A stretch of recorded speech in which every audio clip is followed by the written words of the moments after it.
আপনার ফোনের চার্জার থেকে সুইচ টিপ দিলেই আলো জ্বলে, কিন্তু এই বিদ্যুৎ আসে কোথা থেকে? সব কিছু শুরু পাওয়ার প্ল্যান্টে। এখানে টারবাইন ঘুরিয়ে বিদ্যুৎ তৈরি করা হয়। চুম্বক আর তারের কুণ্ডলীর মধ্যে ঘর্ষণে ইলেকট্রন ছুটতে শুরু করে।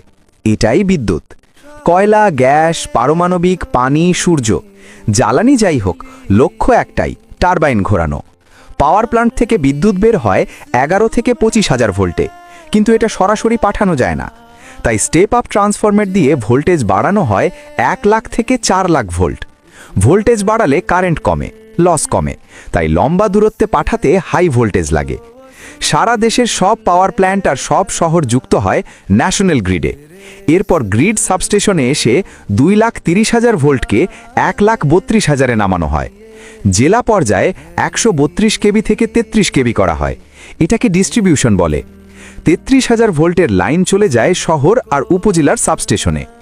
এরপর 33 কেবি থেকে 11 কেবি করা হয়। এটা আপনার এলাকার ফিডার লাইন। আপনার বাড়ির কাছের খুঁটির ট্রান্সফরমার 11,000 ভোল্টকে 230 ভোল্ট বানায়। খুঁটি থেকে 3টে ফেজ আর একটা নিউট্রাল তার আসে।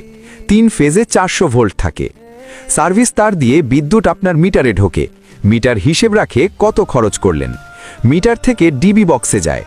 এমসিবি শর্ট সার্কিট হলে লাইন কেটে দেয়। আপনার বাসায় আসে এসি কারেন্ট, সেকেন্ডে 50 বার দিক বদলায়। এটাই 50 হার্জ। কন্ট্রোল রুম থেকে দেখা হয় কোথায় লোড বেশি, ব্যালেন্স না হলে ব্ল্যাকআউট হয়। ক্যাপাসিটার ব্যাংক দিয়ে পাওয়ার ফ্যাক্টর ঠিক রাখা হয়, এতে লস কমে। শহরে খুঁটির বদলে মাটির নিচ দিয়ে কেবল টানা হয়। নিরাপদ, কিন্তু খরচ বেশি। আরএমইউ দিয়ে 2 দিক থেকে লাইন আসে, একটা কাটা গেলে অন্যটা চালু হয়। সোলার থাকলে দিনে অতিরিক্ত বিদ্যুৎ গ্রিডে ফেরত যায়, মিটার উল্টো ঘোরে। গ্রিডে বড় ফল্ট হলে ক্যাসকেড ফেলিয়ার হয়, পুরো এলাকা ব্ল্যাকআউট। চাহিদা বেশি হলে গ্রিড বাঁচাতে এলাকাভিত্তিক লোডশেডিং করা হয়। স্মার্ট গ্রিডে সেন্সর থাকে, কোথায় ফল্ট, কত লোড, সব রিয়েল টাইমে দেখা যায়। পথে তার গরম হয়ে 10 থেকে 15% বিদ্যুৎ নষ্ট হয়। এটাই লাইন লস। আর্থিং লাইন ফল্টের কারেন্ট মাটিতে পাঠিয়ে আপনাকে শক থেকে বাঁচায়। বজ্রপাতের লক্ষ ভোল্ট লাইটনিং অ্যারেস্টার মাটিতে পাঠিয়ে গ্রিড বাঁচায়। গ্রিডের ফ্রিকোয়েন্সি 50 হার্জ রাখতেই হবে। কম বেশি হলে জেনারেটর ট্রিপ করে লাইন কেটে দেয়। এজিসি সিস্টেম চাহিদা বুঝে অটো পাওয়ার প্ল্যান্টের উৎপাদন কমায় বাড়ায়।